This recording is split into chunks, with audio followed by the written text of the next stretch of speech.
he spoke for me because there was a scene where he pretty much was me. Yo, I said, what's up with all this fighting? We should be uniting. Egos need to flake. Stop! I get backed up. I gotta poop. Stop it! Okay, that was funny. No, that was I'm sorry. That was fucking. No, he just had it. He's like, stop. But first, he's like, stop. Stop.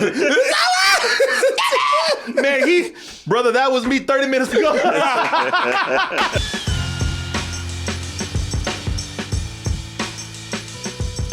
Hey everyone, the Double Toasted Live Tour is coming to an end with our final show in Dallas, Texas, February 18th at Viva's Lounge. I'm trying to get an after party spot for all you VIPs and super VIPs, so get your tickets now by going to x1entertainment.com, and I'll see you soon. It could be argued that Jamie Kennedy was at his height in the 90s, the early 2000s, and even then some people were saying, no offense, I just don't get this guy. I mean, he was great in Scream, but outside of that, I just don't know the appeal of this man. You know what? And a lot of that probably followed after a very, very awkward attempt at comedy at one of the E3 conventions. Activision Blizzard brought him out for their conference, and he decided to come out and pretty much address the audience as, hey, you nerds. How's everybody doing? Oh, shit, hold on. How you doing?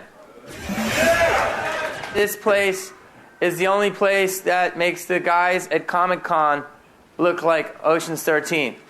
Yeah, all right. All right, Jamie. Jamie Kennedy, everybody. Yeah, thank you, Jamie. But I'm not done. Hello? It's, first of all, you failed by coming in and having the attitude of, hey, you nerds. He talked down to the people when he came out. But maybe, just maybe, these nerds, as he thought of them, would have been more accepting had he been actually funny. Yeah, that was a bad setup. No, he walked out there as if he didn't realize the contract he signed. Yeah. And it's like, okay, fine, I'll go out there, but I don't... Like he, at this time, looked like he did not want to be there. And nobody, they didn't want him and nobody there. wanted his ass there. I do think that he is funny, and I think that he's done some. I think that he's done some great things. When was there. that E3 thing? I don't remember, but I think he's done some great things. Malibu's Most Wanted is not one of them. And now, there's a new player in town. A rapper. I offered you a snack, not the whole kitchen. This spring. Oh, Billy Ray Stomp with the smacks. Did I even know that? I wasn't even looking at you. I could hear it. But Billy over there already sucking on them teeth. Billy, you might not have no teeth left after this. You suck it already. You might just suck the teeth all the way down. You know how hard that is to do. You just hit my house. Please don't be hating. Do anybody know where the driveway is? Because I ain't going to even try to front on y'all. I'm not going to try to front, as your boy JK might have said. Damn, looking at this appropriation, the motion picture. Just in time for Black History Month, y'all. Oh, I know. February 1st. February 1st. Yeah, let's celebrate. Black Pride, y'all. I'm going to tell y'all, man. Boy, some goddamn disrespect. You sure is, boy. I didn't think about that till you said something. I was like, God damn. February, I apologize. Brother Martin Luther King, I apologize. Frederick Douglass. It was a coincidence, y'all. Democracy brought us here. So, right. Listen, for anyone who likes this movie, I don't want to challenge them because I know a lot of people, they grew up with this. A lot of people say, you know what, it got better over time. Martin, I know you like this, you know. Yeah, even rewatching it today, I was like, yeah, I thought I would hate this now. I was like, no, I get it. Yeah, I hate this. I hate this movie, man. I despise this fucking film, man. Not that I'm not challenging anybody. I'm not challenging anity out there. And, you know, and look, because you know the movie's making fun of cultural appropriation. It still validates certain things that are not, in my opinion, that are not right. Okay. Yeah, it's just, because it's kind of like a Starship Troopers, where it really is making fun of that. Yeah. Okay. I mean, we are just going to have to agree to disagree because there are certain things that this movie did where it's like, I see what they were trying to do, but it failed, in my opinion. Okay. I hate this movie, man.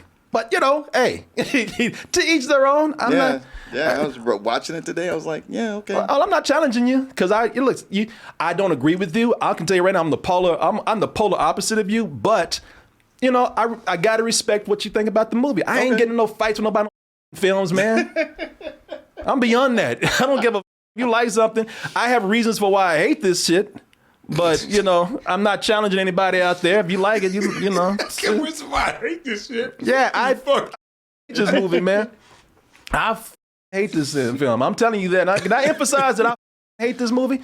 You know, first of all, you're taking an extremely annoying character over here. Let me see if I can. Oh my God. Yeah, I can't. You are taking. Oh, let me see. Let me find your boy over here.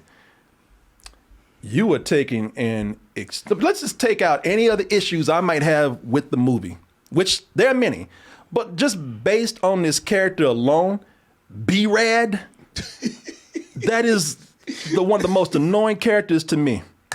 And, you know, because the reason why is because, and I get don't get me wrong, I get what they were trying to do. I understand that it's trying to make fun of appropriation, but, you know, the film with this character here tries to desperately find humor and appropriating stereotypes, then tries to give some bullshit ass message about acceptance.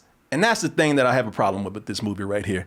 You know, it's one thing to make fun of the character and to sit up here and ridicule the character, but to sit up here and try to validate it by saying some PSA about, hey, but accept people for who they are. Nah, off with that. You know, especially at a time when diversity was lacking in Hollywood. You know, I get that you're trying to make this message, but you're still perpetuating the certain thing, even whether it's on the screen or off the screen, you're still perpetuating these certain things and messages and practices that they don't help us. You know, they're not doing anything for us. Oh, I'm sorry, I thought you were saying something. No. Now, you know, as far as the character goes of B-Rad, I don't hate the character. I hate him in this movie because as far as the character goes, Brad Gluckman is the character's name, and Brad is and he's more than happy to tell you, don't call me Brad. No, that's my slave name. So, this computer's doing this shit again. Bradley. Yo, why you keep calling me that? That's your name, isn't it? It's my slave name, all right? Yeah, like, oh, Jesus. Hey, what do you think Tom Hanks goes through with Chet? I've already thought about that. I've already thought about that shit. Believe me. Tom Hanks got up and left already. Yeah. This shit. I'm gonna write you another check. You on your own, goddamn.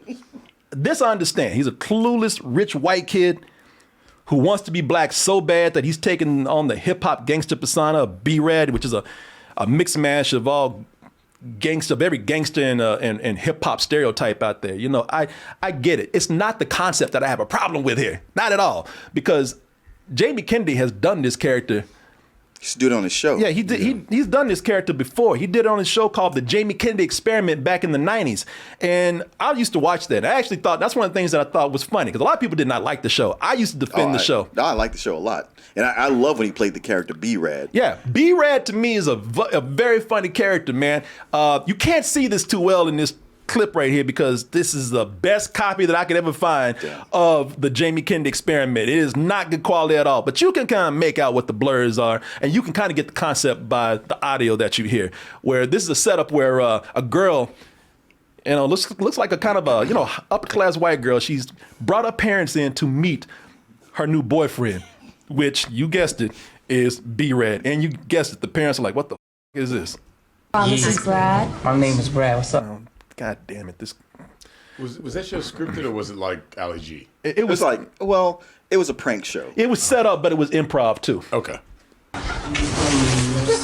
This is my mom, Prom. This is Brad. It's gonna be dope. And this is my new album, Malibu'S. You know what I'm saying? And it's all about. She's like, oh my God. Yeah, she's like, the f is this? And the reactions from the people were real. They were genuine because the character worked here for me because he was meant to be ridiculed. You know, he was meant to be kind of offensive. And there are other reasons why the character worked there, which I will get into in a little bit. But, you know, the thing with this, man, is that, okay, I'll just go ahead and say it. The thing that really worked for Jamie Kennedy with this character in this sketch right here is that that's exactly what they were. They were sketches. They were short. Most importantly, B-Rad segments were short. And I think it kind of worked better for me that way. They do work better that way. Yeah. I love the segments on the show more than the movie. Yeah. Malibu's Most Wanted, that's another case for me. This is where there's another situation where somebody took a 4-minute sketch at most, got a few laughs for it and decided like, oh, those laughs feel good. Let's go ahead and stretch that out to an hour and a half. You know, the old Saturday Night Live syndrome, which again works for some people, did not work for me in this situation right here. It turned a not so original but fun idea into one of the cringiest movies I've seen that I haven't seen it before, but I get the feeling it's gotten worse in time.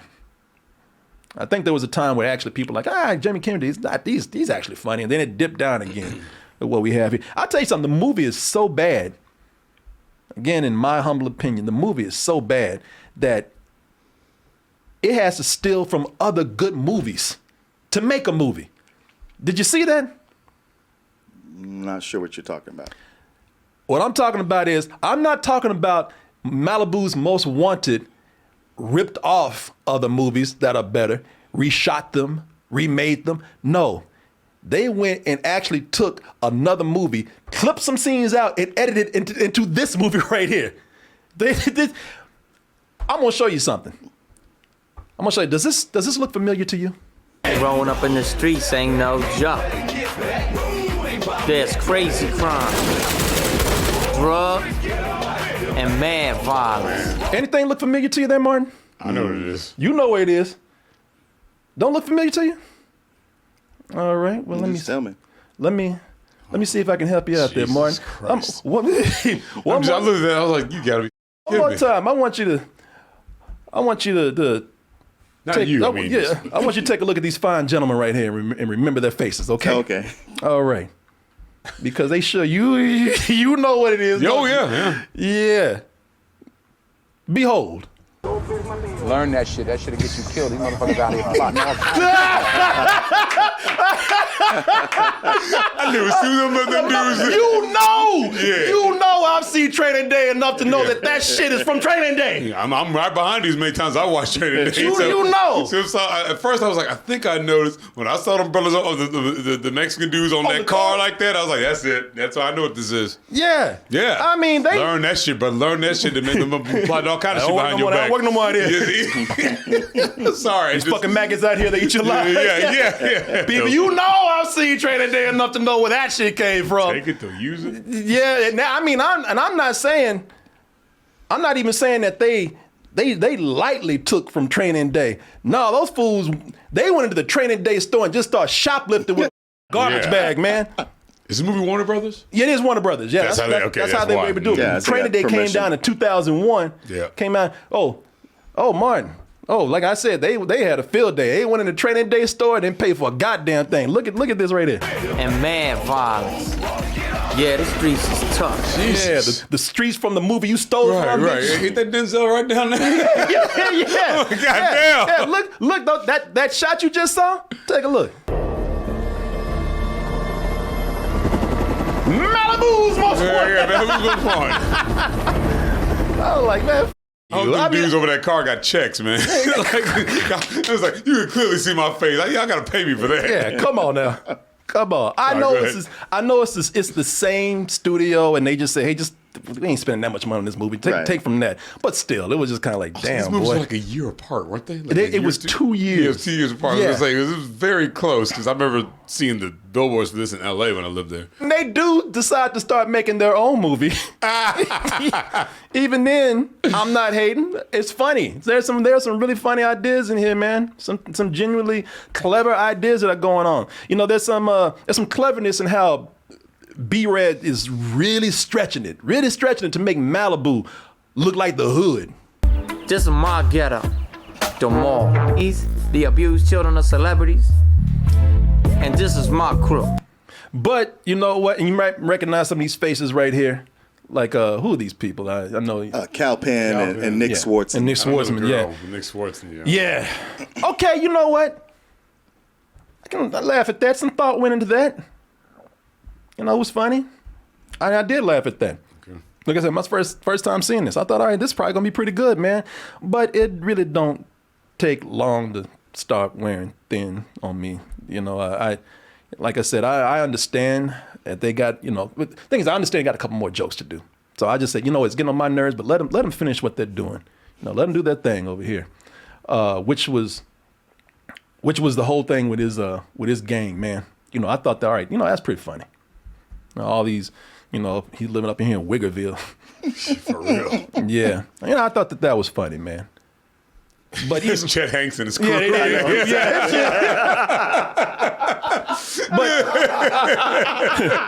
it did get to the point where it's like, all right, you know what? Okay, I get it. Y'all want to be black. Got that. But it's early still. Like I said, it's early. And Jamie Kennedy, you know, he's not even showed up yet. So let him get here, man. Let him get here and let's see where this goes. After all, it is his motion picture. Let's vehicle. See. What's that? His vehicle. His vehicle. Let's see what he's got.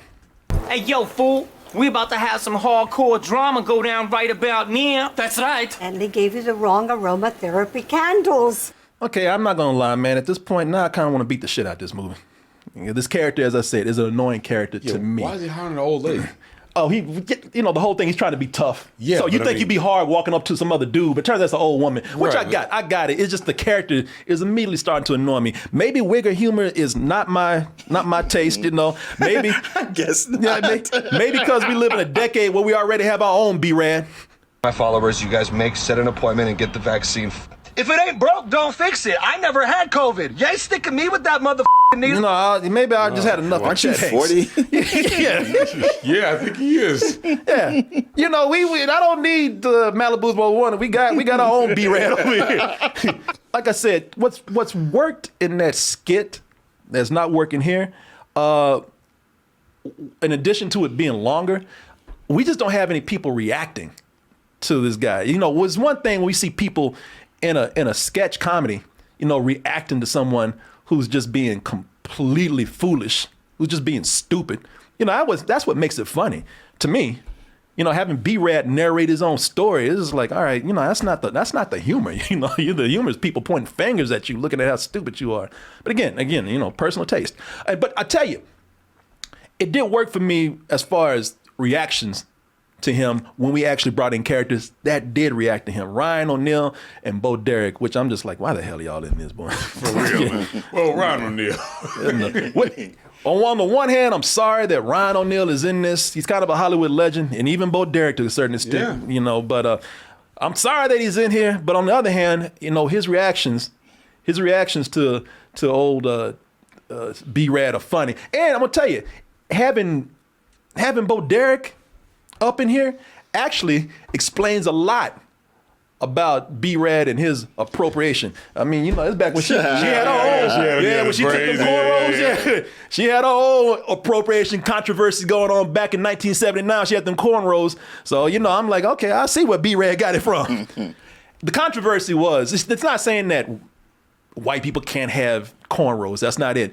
What it was is that when black women had cornrows, all this time it was seen as an ethnic thing. Right. When she got cornrows, it was seen as exotic and sexy beautiful and that. Sexy and trend setting. So, you know. I mean, in that scene, in that movie 10, you do have Dudley Moore just jacking off the whole time she's jogging down the beach. I didn't even see that, man. He's not doing that, but I mean, just like basically. That's the whole movie. Right, I mean, yeah. So I don't think we're saying that, you know, people can't do what they want to with their hair. It's not that. It's the image, you know, that is of who's wearing it and what is accepted and who looks good at it and who looks too ethnic. Right. Yeah, but I tell you, man, having Ryan O'Neal in here, he did his scenes were pretty funny to me because again he's reacting to the stupidity that is B-Rad. That was off the hinges. I knew I had to show up in order for you to blow up. So I called up. I'm gonna kill this mother. Yeah. He's like, this is not acting. I'm talking about I'm gonna really choke this dude right here. Shit. You can't take this. I can't do this. I can't do this shit too much longer, man. God. I know I got to check, but I can't take this. That brother was like nothing. He's like, what did I sign up for? I'm telling you, I could kill him right now. He's like, I read the script, but goddamn, it's a whole different thing when he's. It didn't really jump out the page. Look at his neck now. Motherfucker. God damn, I'm killing him, man. Y'all better get him. Somebody better yell cut. That's what he looked like too. Somebody director better yell cut. He got 1 minute before I choke this motherfucker out. I've been working that too. The Ryan O'Neal reactions are great. They're hilarious, man. Until you realize that your boy is stupid too. Between his appropriating mama and his dumbass daddy, we see why B-Rad is in the position that he's in. So Ryan O'Neal plays Bill Guckman, and old Bill is running for governor of California.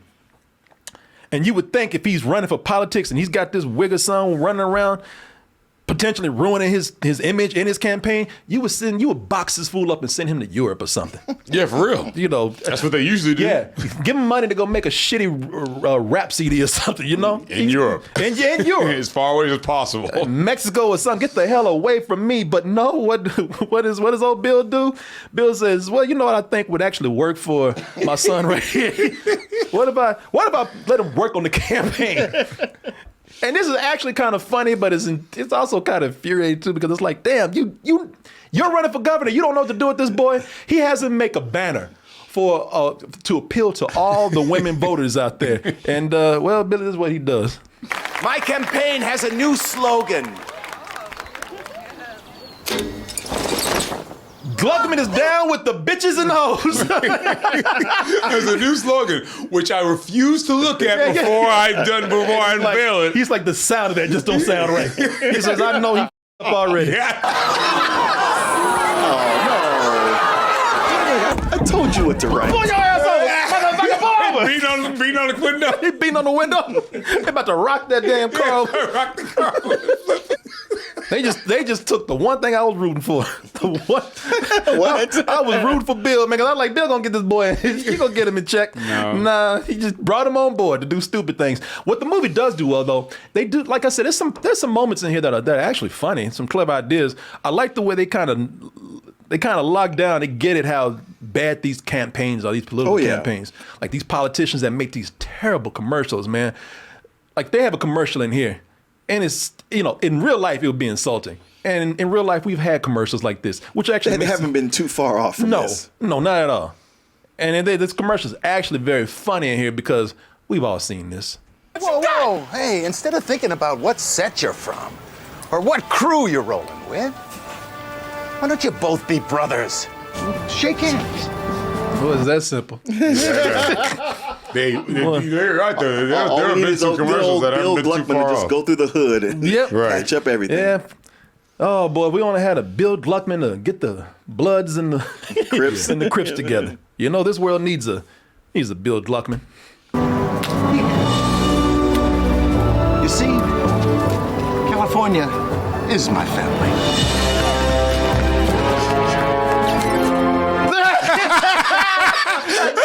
But goddamn, that damn wig. Oh yeah, wig on it. That fake ass Tyler Perry wig doing a dunk right there. Yeah. And you know what's funny about this is that fake belly. Yeah, and that fake ass pillow you got in that shirt. And the funny thing is, they'd even.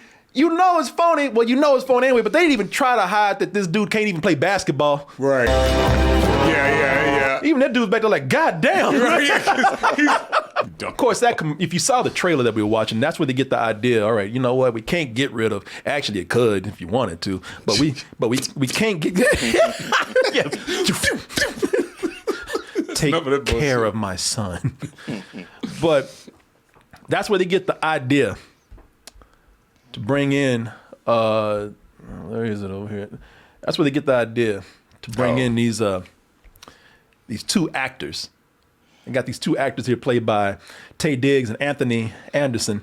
That's where they get the idea to bring in these two black actors to play thugs that will kidnap B-Rad, in a fake kidnapping attempt, take him to the hood and scare him straight. Scare the black out of him. Scare the black out of him, yeah. He ain't got no black. Well, that's why the realest dude in the movie is like, what the did you say? They got one dude. They got one black dude in this movie who was real. And he's like, what the did you just say? It'll give him a little taste of what the thug life is really like. It might just scare the black out of him. Excuse me? Ooh. Hey, don't you have something to do? Of course, they ran his ass off. I do like to ride on Bill's. He's like, ooh, you should have said that. Yeah. Even I know better than that. They chased his ass. Of course, you too real for this movie, brother. Yeah. Get your ass out of here. Yeah, you a little too real for this. You gotta get the out of here. I knew I shouldn't have said anything. Sorry. Well, he did tap dance all out of it. Boy, he cooned the Sure did. Yeah, man. I tell you, Taye Diggs and Anthony Anderson, they're my actually to me that's some of the funniest parts in the movie. Even with Anthony Anderson wearing that Tyler Perry wig right there, they are they're the funniest thing in the movie for me, man. All right. Oh shit, that's right. Hold the phone, buddy. Let me get this straight. You want us to take this kid and scare him into acting like a little white boy again? Now, if you don't think you can handle it, then... Oh, of course we can handle it. I love Taye Diggs in here, man. Ego. Yeah, well, he's the corny black guy. Mm-hmm. Both him and Anthony Anderson, they're the corny black actors. And when like everything that they say, they're trying to be reasonable to let you know that we're intelligent, talented black man. And Taye Diggs plays that role very well, I thought, man. Funny thing with it though is that it's cool to watch them as they start out acting hard when they get into the roles, because obviously the actors. Yeah. And try. It speaks to what the black actors have to actually go through to get these good roles. Yep. And they even say in the movie like we are so tired of having to take these stereotypical ethnic roles, and yet they take another one, right? Which is the joke in the movie. But of course, because they're actors, they're trying a little too hard. You could tell that they are overacting way too hard. Dang, why you doing this to a brother? What? Did he just say brother? No, he didn't. Whose brother? Yours, y'all. And your perpetrating ass is taking the only thing that I got left. You feel me, homie? You heard? Regina King like the is going on? Or Regina Hall, sorry. Now, they are the funniest things in the movie to me, actually. I like them. But what's really funny is that, so they're obviously overacting. That's what they're supposed to do because, they're bad actors. But what's funny is that the actual gangsters in the movie, because of course, this is, they got a storyline where, real gangsters come in. They find out that B-Rad is the son of a rich white guy. So they hold him for ransom. So, you got the real thugs and the real G's that come in. Funny thing with that is that these guys are obviously overacting on purpose. That's the joke. But the real gangsters are overacting more than these fools right here. They're very much movie gangsters. Oh, they're very much movie gangsters, man. And they're not very good. Terrible, if you ask me. I thought they were horrible. They are on the level or worse than the actual fake gangsters in here.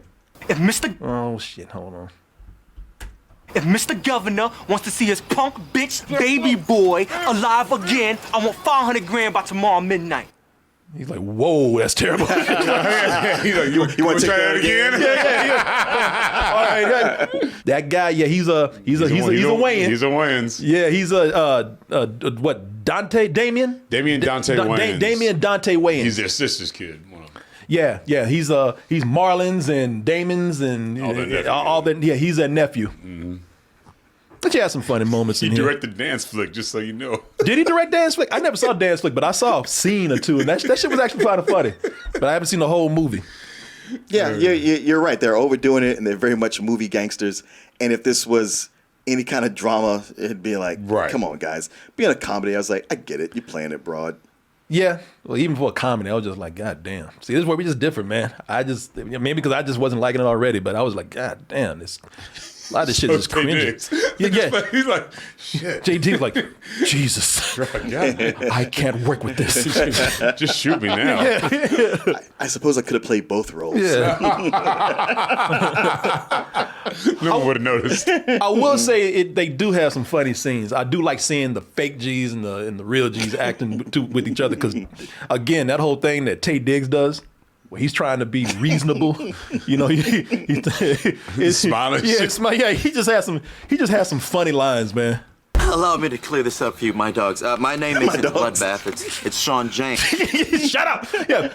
Allow me to clear this up, my dogs. You smooth that in there too, didn't he? Let's clear this up, my dogs. Even Andrew's like, man, you about to get us killed. Right, exactly. Shut the Well, because you can see the difference between Taye Diggs' character. He studied at Juilliard, and Anthony Anderson was at Pasadena Playhouse. Yeah, exactly. Too. Yeah. That's where Gene Hackman went. Yeah, Dustin Hoffman. No, that's the funny. I had me laughing so hard. Let me clear this up, my dogs. That's the last thing you want to say. Some gangsters, man. But even then, I have to say, man. Even then, that joke ran thin for me. I mean, because that's a problem with the movie for me. It's a very one note joke movie. It's like there's a lot of this stuff would work in a short film, a short skit. A lot of it's very funny, but the more it goes on, the more it's just like either this is getting old, or you know what, I've seen this already. I mean, this whole thing of them being, you know, two black guys who went to Juilliard and all this kind of stuff. You know, that joke was out in the '90s, man. That was in a Sprite commercial. Oh yeah. This here freight train. Pete Pablo talked to me like a child. I played Hamlet at Cambridge. Once again, you've ruined my concentration. Excuse me. What's my motivation? When you're thirsty, trust your gut. You know, that was funny. Used to love that commercial. I used to love that commercial too, which is why I was like, see, that's short. That's to the point. Now you keep doing this and keep doing this. I'm just kind of like, I get it, man. It's just something that just wore thin with me. My concentration. Yeah, I love that. Once again, you ruined my concentration. He's the only one who feels like his voice was dubbed. Once again, you ruined my concentration. You sound like a goddamn. You sound like a fucking. What do you call those little people in Oz? You like a munchkin. Munchkin. Once again, you ruined my concentration. Lollipop, yeah. And maybe it's because I've seen a lot of these hood movies, these hood parodies, that I already, you know, I've seen a lot of these jokes already, you know, like there's been a few hood movies, parodies of them that I've already seen, and they've kind of covered some of these jokes. Okay, you know, fair enough. Yeah, because from here, you know, the movie for me is just a bunch of predictable gags. Some of it's all right. Like when they do rip off certain gangster films, Minister Society is one of them that they kind of take a shot at here. When B-Red is challenged to go in and rob some Koreans. Yo, I'm glad you got cash, because if you would try to jack me, fool, I was gonna have to lay you out with this. And with this. And with that. Blow your nuts off. that was kind of, I don't think it was completely hilarious, but it was like, all right, that's funny. That's cute. Yeah, that's cute. You know, that was funny. That's all right. But then it just gets to the obvious, you know, the places that if I hadn't even seen the trailer, I would know where this is going. We already established that he's a wannabe, he's a poser, he can't rap. So, all right, when we gonna get to the 8 Mile knockoff here, where he's a terrible rapper. 1, 2, 3, 4, slow. What? Y'all rappers is too slow, and I'm kind of faster. You know, it's so bad. I was just like, I don't even even on a comedic level. I'm just kind of like, I just feel sorry for my man. It's been so long since I've seen it. I thought it was going to be one of those things where he turned around, where like, well, you think he's going to be bad, but he's actually really good. I wish they had done but that. I was like, no, I was happier with this. I was like, okay, good. It stayed consistent with who he is. Yeah, that was so painful that didn't even work for me on a comedic level. I just felt bad for him. And when I say him, cringe. I'm sorry. That's the feeling I got. I was just cringing. It made me, and I didn't. Not about the character, for Jamie Kennedy. Yeah.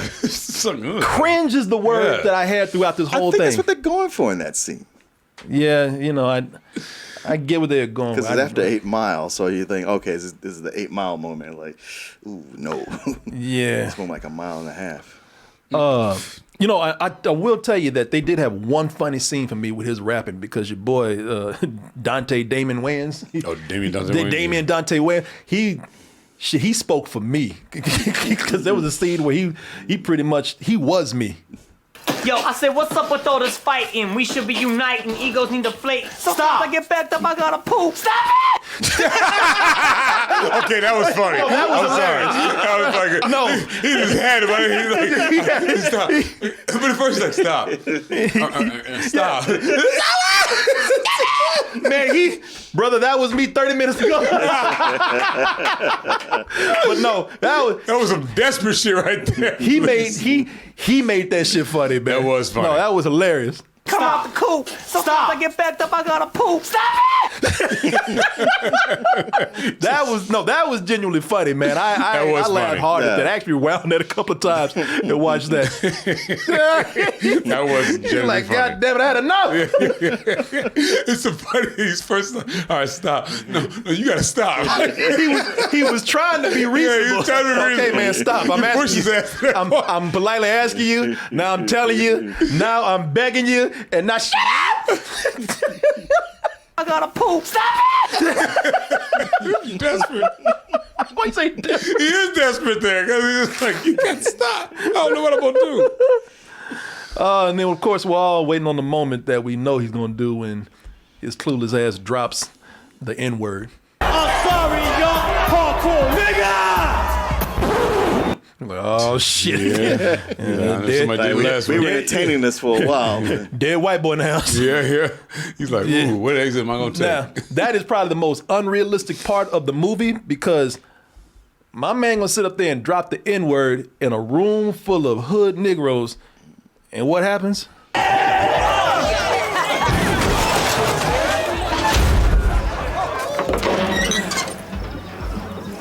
His ass would not be in a pile of Wonder Bread. He'd be in a pool of his own blood.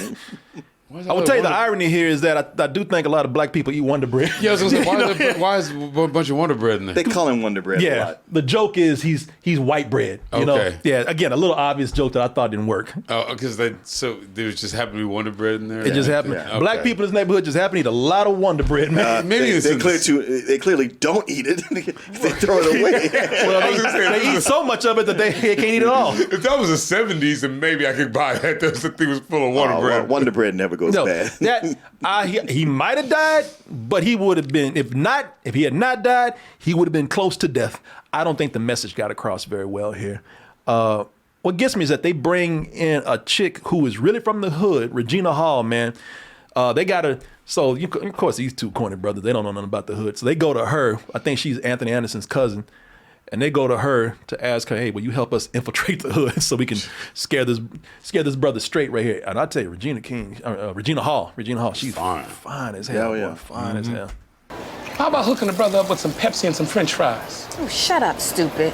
PJ. What you paying? Business. We're in business.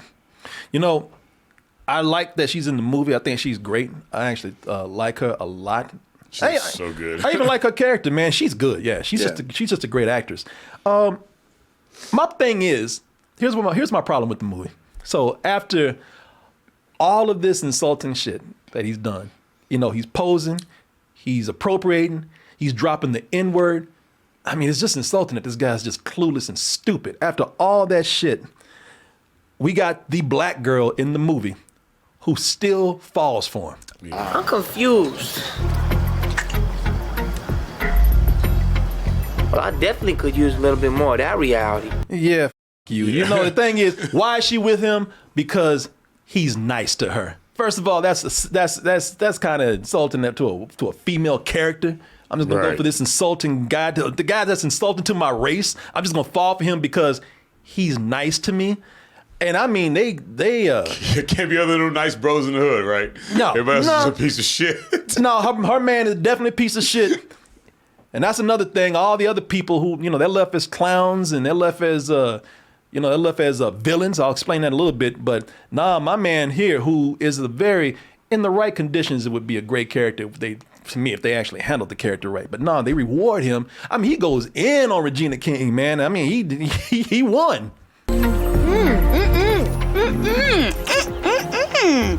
It is open, but you don't put your hands in a sister's hair. I don't know, maybe if you got a real black guy instead of this bargain bin fake one right here, maybe you wouldn't have to deal with that. Or get a white dude, Get a white guy that just got some sense. I don't care what you date, what you got. It's just like, wow. He gets more black ass in this movie than any other black character in this movie gets. Oh, you know what? I just tested positive for GAME. All right, gangster. All right, everybody else in the movie, whether it be black or white, but this is a guy that's appropriating black culture. The rest of these characters here are left to be buffoonish. Even the guys that are supposed to be the ones that are a message against stereotyping, Taye Diggs and Anthony Anderson, they're left to be buffoons, clowns. Your boy Blair Underwood, who is the campaign manager for old Bill Gluckman here, he's turned into just a stone cold villain. While this guy who's never been in B-Rad's life all of a sudden wants to be the hero of the movie and be a real dad for a change. Are you trying to get what's out of this? I'm trying to win, Bill, and you don't seem to care. I'm his father. Since when? He's right. He's actually speaking some truth. Yeah.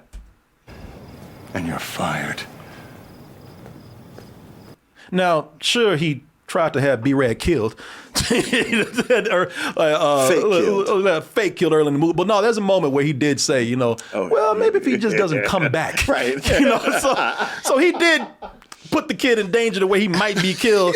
But yeah, we were all thinking but it. Still, you don't tell me that every character in this movie didn't say, I see where you're coming from, man, but you can't be doing shit like that. The thing is, he's the one that got fired, and everybody in that room said, yes, let's kill this bitch. Oh, so everybody else was on board? Yeah, everybody was on board. I was like, that's right, but he's the one who insulted the guy's fatherhood. Well, he was already an insult to fatherhood because he was never a father. That dude. The man, now granted, the man tried to have the kid killed, but everybody in that room, everybody was like that's a good plan right there. They wanted to keep their jobs. Oh yeah. B-Rad gets rewarded with all the black women in the movie. And this is the other, it's not even because he gets a black woman. That's not what I'm upset about. I hate movies where a character is obviously a problem and then they want to reward that character for being a problem because, well, you're just being yourself. I think I can convince them to let you go. But I'm being myself. I am's who I says I am's. Why won't anybody believe me? You. The worst part. That's why. Yeah, fuck exactly. You. Exactly. That's what she said too. Oh man, fuck you. Yeah. You know what? Yeah, exactly. And the worst part is that B-Rad, he's a goddamn liar. You put a gun to his head, he'll turn white. He'll go back to white real quick. Kill it. Okay, all right. Okay, fellas, look. I'm really sorry, okay? I'm sorry. Now, truthfully, you put a gun to my head, I'm probably gonna turn white too. Okay, I was gonna say, but I'm still not buying that. Yeah. You slipped into that way too easy. I put a gun on your head, you turn Scottish. You know what I'm saying? Exactly. You start doing well, my mom is Irish. Yeah, exactly. Irish lady. The thing is, I don't think there's any convincing argument for B-Rad to be like he is. First of all, that is the biggest problem too. He's being rewarded for being a problem character. Appropriating character. He's given the spoils of black culture at the end of it, all because, well, just believe and be yourself and everybody will like you. Off. I see what you're saying, because it's not like he grew up in South Central and he's white. He grew up in Malibu. That's the whole part of the film. That's the point. Is like, man, there's all these white kids in Malibu who want to adopt this gangster culture, and they're idiots. People are products of their environments. Even stereotypes are products of their environment.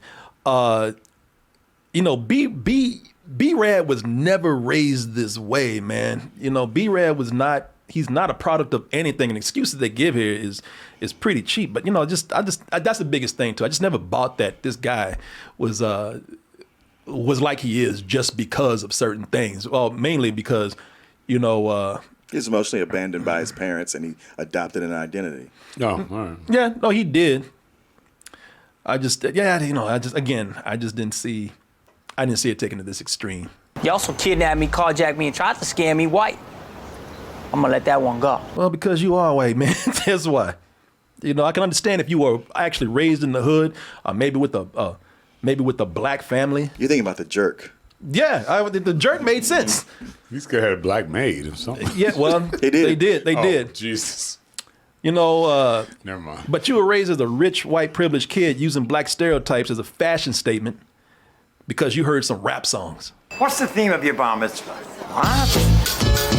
Get out with LBP, yeah, you know me. Get out with LBP, yeah, you know me. Get out. Those Negroes would be in jail. The police would be called before they even got to that backyard back there. Not that not that I'm nitpicking on that scene. I don't care, you know. But that's the other thing. Is like, okay, so he listened to hip hop. That changed him around. Oh, and he had a black maid that was too chicken shit to call him out on his bullshit because she don't want to lose her job, even though she should be very offended at his actions too. But keep it real and be proud of who you are. Gladys? Mm-hmm. When they gonna leave our people alone? I don't know, baby. I know. When you stop doing this shit. That is my problem with the movie. Everything, some funny moments in here. There's some real cringe moments. I don't even think the movie's all that good in the first place. But I just have a problem with a character that is doing a problematic action. He's definitely appropriating in the most offensive way, taking all the stereotypes. But then at the end of the movie, as I said, he's not turned around. He's not a lesson learned. Hey, the movie literally says, just keep doing this offensive shit because you're being yourself. Until it works out. Until it works, yeah, exactly. And it will because you're rich and white. Yeah, exactly. I didn't like that part and it just didn't appeal to me. But, no hate against the people that do love the movie, so. Okay.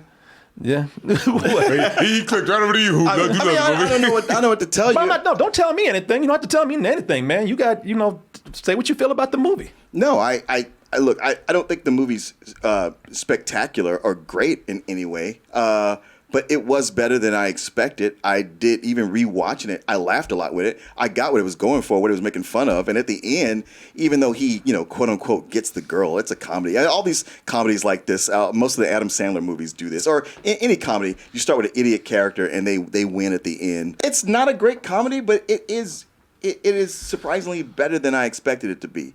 Because I think about the comparison to Ali G was that same kind of thing where he did it.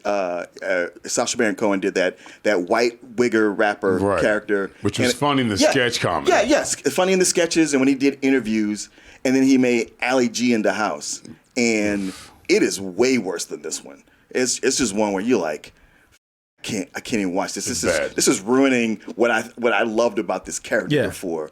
So watching this, I was like, all right, bringing in the whole idea of, sure, it's one thing to have the white guy who thinks he's black and appropriating culture and making fun of all the white kids who love rap and buy rap music more than black people do. Yeah. But it's another to have that other element of the two black actors who always play hood characters who are having to come in and do this and watching them go along with it as well. And the movie, it's an hour and a half. It's short. I mean, I agree with you. It works better in small sketches.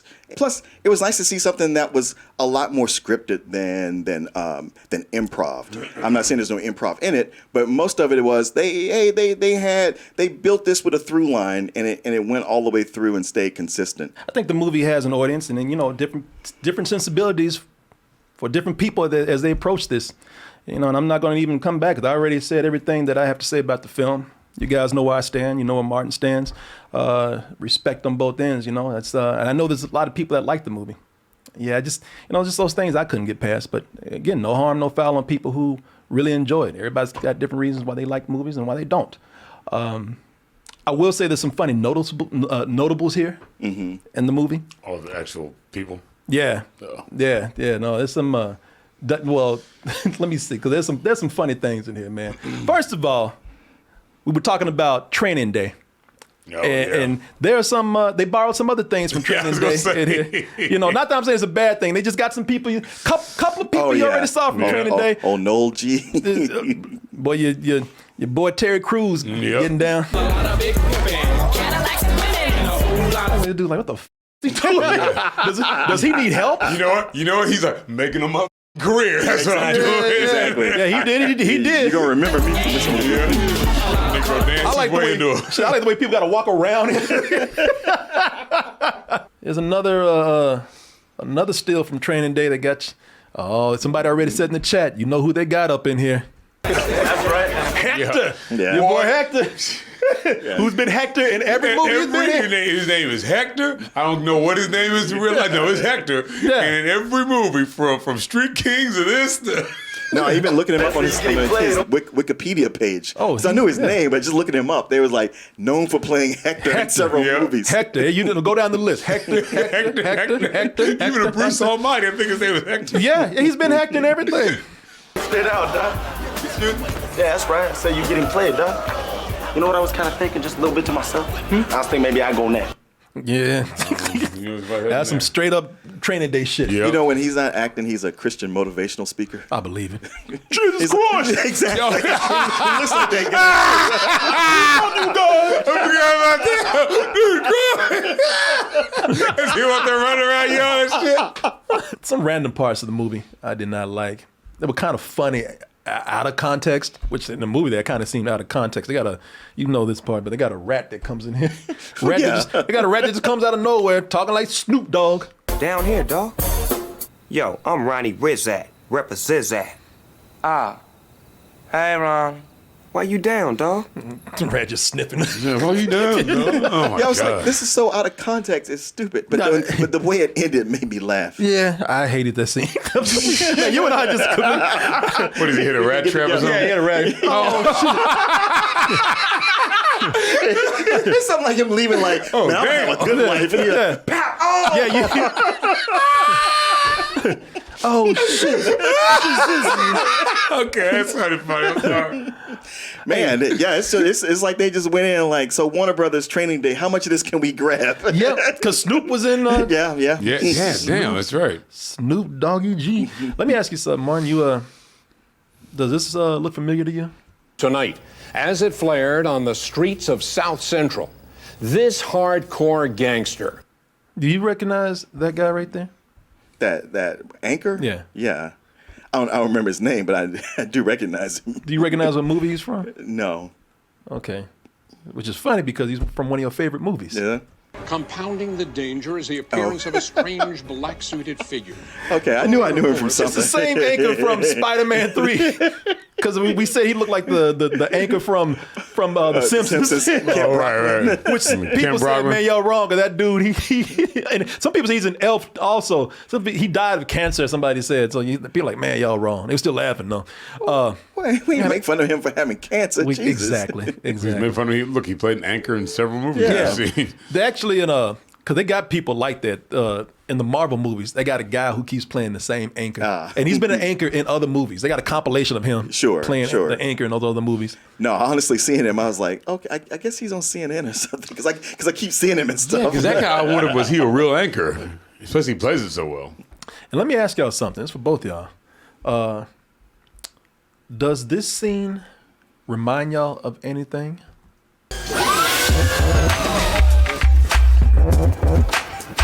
Yo, what's up, y'all? This is B-Ray. What do you mean? Where the money resides? Yeah, where the money resides. Where the money resides.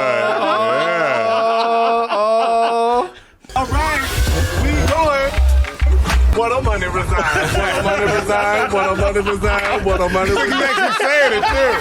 Synced up perfectly. Oh, it's synced up real good. Yeah. I can't take credit for that. I got to give Nick Diaz credit for that. Yeah. Wow, that was good, Nick. Nick put that together very well. We going. All right. We going. Where the money resides. All right. Feet. Them feet, that's what get me every time. Them feet coming out. Where the money resides. Where the money resides. Where the money resides. Where the money resides. Where the money resides. Yeah, I got the hips on. He sure does. Why does his butt have to stick out? Because. Can you tell me why it wouldn't stick out? Yeah, exactly. I mean, the way he got up out that car and started doing this, and his butt was stuck out. I would think something was wrong with him. That's part of the marketing. Yeah. Well, there you go, people. There you go. It's good to have these two different opinions on these movies sometime. It makes these discussions a little more interesting. If you ask me. Yeah. Because we have to do this all the time. You know, especially when you have to use passionate words like hating things like that. 'Cause I hated this movie, but it's good to hear that you liked it. It makes for a good, different opinion. Yeah. The only thing that really bothered me was, man, he was pushing that catchphrase that "don't be hating." It's it's not gonna catch on. Just stop. Yeah. Well, for the time it was made, like I said, my whole thing, for those who don't understand what I'm saying here, and not that you have to agree, not at all. All I was saying was I don't think there's a person that I feel like he's supposed to learn a lesson here, and there was no lesson. Like I said, he was rewarded for his stupidity, and it was offensive stupidity. But Martin's like, hey, it's a comedy. I enjoyed it. Have fun. I did. Probably liked it better the second time you saw it. I don't know about better, but it's, like with The Faculty, when I saw it again, I was like, oh man, I don't like this near as much as I did the first time. And this one I was like, yeah, I like it about the same. Yeah. Hey everyone, support our Patreon, which helps us to continue bringing you our live streams, videos, and podcasts while bringing you new content such as exclusive live streams and animated shorts.